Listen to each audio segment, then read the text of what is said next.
Acast powers the world's best podcasts. Here's a show that we recommend.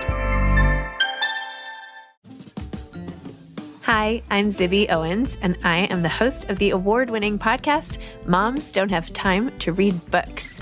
I have daily author interview podcasts, over 1,600 of them that I've recorded over the last 5 years. Hear from all your favorite best-selling authors, celebrities, and more, even if you're too busy to read the books. Moms Don't Have Time to Read Books. Again, that's Moms Don't Have Time to Read Books. Listen today. Acast helps creators launch, grow, and monetize their podcasts everywhere. Acast.com. So ito, may mga naalala ako ng mga ilan sa mga pinagsasabi sa akin ng mga magulang namin. Meron silang tinatawag na lalaking balbasin. Pasensya na po sa mga yung may mga balbas. Kasi yun po talagang tawag sa amin ng mga magulang ko. Diba after maglaro sa hapon, tatawagin na kayo kasi nga either kakain na ganyan. Pag nag-attempt ka pang lumabas after nyo kumain, diba gabi na yun? May lalaking balbasin daw na naghihintay sa labas para kunin kami. Ha? Ano yung Slenderman? Hindi ko rin alam. Pero ka-level ito ng ka-level ito ng sinasabi sa atin na may nagsabi nito sa internet. Sabi niya, meron daw tawag sa kanila na manunupot. Ha? Manunupot? Oh my God. Ano siya? Pagkatapos mo magpatuli, gagawin kang support? Ha? Charot. Ito ang kabaliktaran ng manunuli. Si manunupot. Manunupot? Sinasabi na ito daw ay isang lalaki na may dalang sako at itak na nangunguha ng batang gala. Akala ko batang supot. Oo, isusuka ka gaga. Hindi mo kaya. Ilalagay ka daw sa sako. Ito ikalima, nakakatakot to ha. Ilalagay ka daw sa sako at pagkatapos ay pupugutan ka daw ng ulo. Naku, iba pala yung ulong pupugutan. Charus. Isha? Ano yun? Hindi ko makapaniwala na kay Isha lang galing yung joke na yun. Totoo. Parang mas inaasahan ko sa'yo. Nagulat ko Parang hindi ko sinabi, pero si Isha yung nagsabi. Ikaw, Mike, ano ang mapanakot sa'yo na naalala mo? Wala masyado. Yung lang, pag nasugatan ka, lalabas yung trend sa sugat mo. Yun nga. Di ba yun nga yung partner. Lalabas yung kanin, lalabas yung tren, lalabas yung pare sa sugat mo. Grabe yung pare. Yung talaga sinasabi nila kahit sa internet, pag nag-search kayo, yun ang sinasabi ng mga magulang.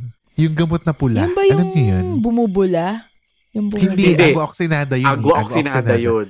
Sa inyo, ago-oxinada. Oo. Sa amin, Mertiolate. Hindi ko alam kung sa baka probinsya thing yun, pero Mertiolate yung Diyos ko, napaka-hapde. Pero yun, walang ago-oxinada rin sa amin dati. Mertiolate, i-research niyan. As in, ang Tagalog, ang tawag na nanay ko sa Tagalog ay gamot na pula. Tapos para siyang liquid na parang transparent na medyo orange, parang dark red orange yung color. Okay. Tapos lang. Nilalagay sa sugat. Ang hapdi-hapdi. As in, sobrang hapdi talaga. As in, iiyak ka. So para mas masakit pa yung gamot kesa dun sa pagkadapa mo. Ganun level.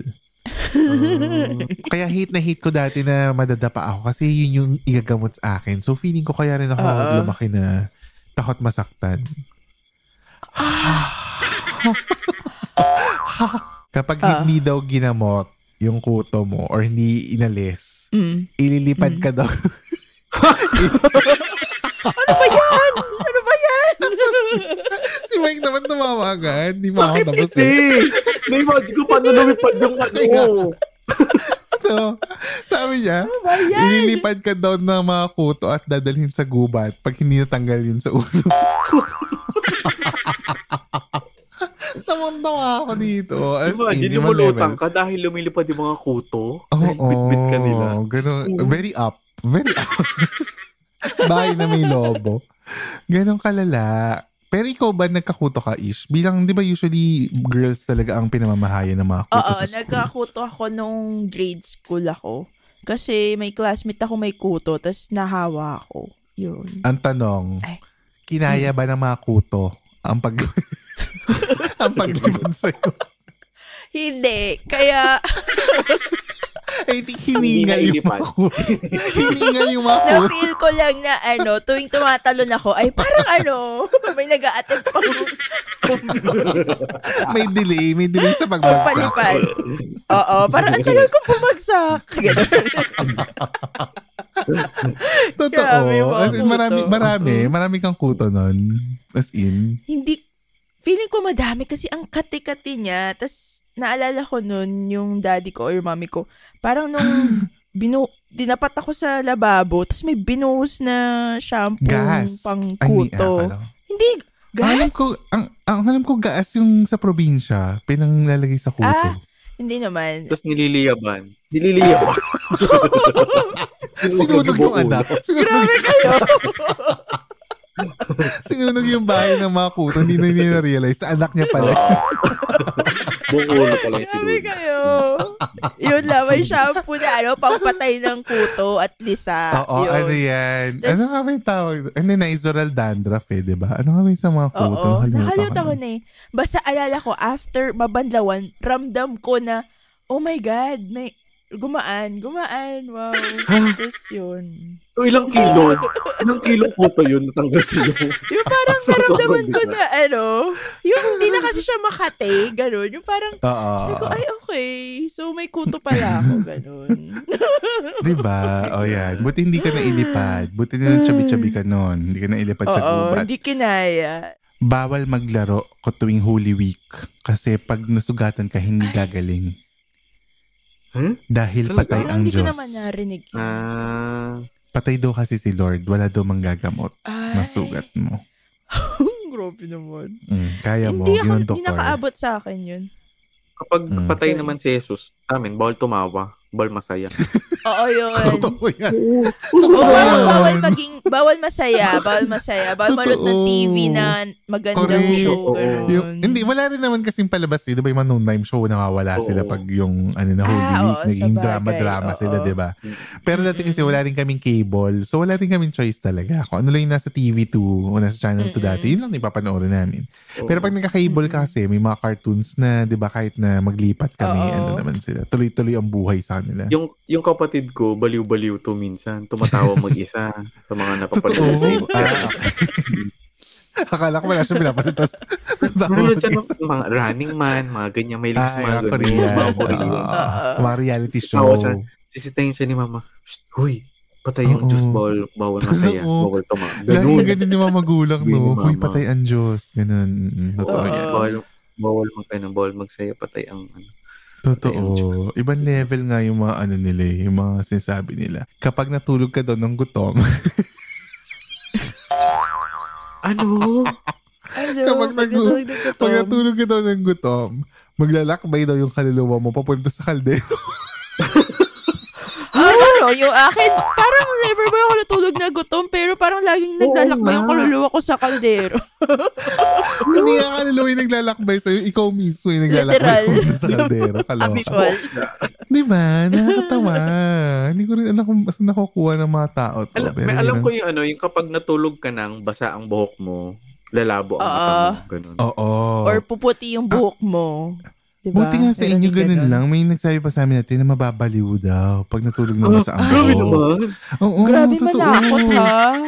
Pero feeling ko pinaprotektahan lang talaga ng nanay mo yung mga punda. Di ba? Yung Ay, yung pinaprotektahan ng mga punda. Kasi pag basa yung buhok mo, tas humiga ka, mamamantsa-mantsayin, di ba? Or para mamamaho. Mamamaho yung unan mo eh. Di ba pag may laway yung unan mo, nagmamapa-mapa. Oo, di ba ganun? So feeling ko ginaganon lang nila yun para sabihin na ayusin mo yung higaan mo. Ganun. Tsaka sabi din ng mama ko kapag siya muna magtatago ng mga pinamaskuhan ko. Yan ang iyak mo lang kasi Tapos, totoo yan. malaki na ako, parang nasa na yun naipon natin, ma. Biggest lie ever ng mga magulang yan. Totoo. Yung parang, nabiktima rin kami niya na kami magkakapatid. Sabi, itatago mo na yan. Itatago ko muna yan para hindi niya na mawala. O di ikaw naman, bilang trusting kang anak, ibibigay mo yung mga pinamaskuhan mo. Tapos pagdating ng panahon na hinihingi mo na ulit, ang sabi nila sa amin, di ba nag-i-school ka? Hindi ba kumakain ka? Ganon. Hindi ba yun yung kinain mo? Ako swear to God. Nakukuha ko lahat ng binibigay ko. As in parang sila pa magsabi, oy, ito lahat nung nag-abot sa'yo. Ganyan. Sabi ko, sa amin walang ganun. Walang ganun sa amin. Back to me. Nung panahon na yun, yung pa yung may piggery kami. Sasabihin sa amin na, di ba pinambili na dun sa, pinambili ng feeds para dun sa pampaaral sa'yo? Ganun naman sasagot. Ano masasagot mo nun, di ba? Alam naman sabihin mo pa rin, hindi mo nabibigay yun. Or sabihin na nga. Pambibili ko muna ng yung kinuha natin kay tita, pambibili ko muna ng ganyan. Tapos, so, napambili na, hindi na po naman ibabalik, di ba? Ano gagawin? Hindi na mababalik. Totoo. Nakakatawa yan. Alam mo, nakakatawa. Pag nagkaanak ako, humanda siya. Gaganti ako. Ha? Kasi nga, di ba? Kasi hindi generational wealth ang iniwan sa atin. Pinilit ka pang magmano. Pinilit ka pang magmano tapos sila mong benefit. Hindi ka lang nagmano. Sumayaw ka pa at kumanta. Oo, dahil nandiyan ang ninang mo. Tapos hindi ikaw makikinabang. Nakakaloka. Sabi na nanay niya, wag daw siya mag-iiwan ng panty na nakasama. So, Sinabi na ba ni Jed? Sorry, delete kasi yung ano ba? Ay, hindi pa. Hindi pa nila tapos. Ano ba yan, Jed? Taon-tawa talaga kami dito sa chat time kanina nung nagtatanungan kami.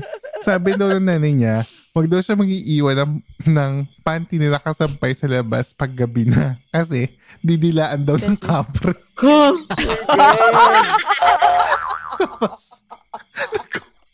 Tapos nag-comment si Divine tsaka si Emma. Sabi ni Kakro Divine, ang kinky naman ng kapre. Tapos pinagsabi, hindi ko malala ko si Divine na si Emma yun. Sabi niya, paano po pag natulog ako na walang panty? Oh my God! Didilaan nilo ba siya ng kapre?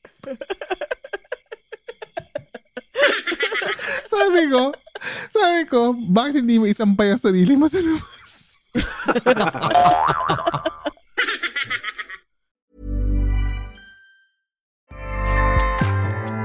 Acast powers the world's best podcasts. Here's a show that we recommend. Hi, I'm Zibby Owens, and I am the host of the award-winning podcast, Moms Don't Have Time to Read Books.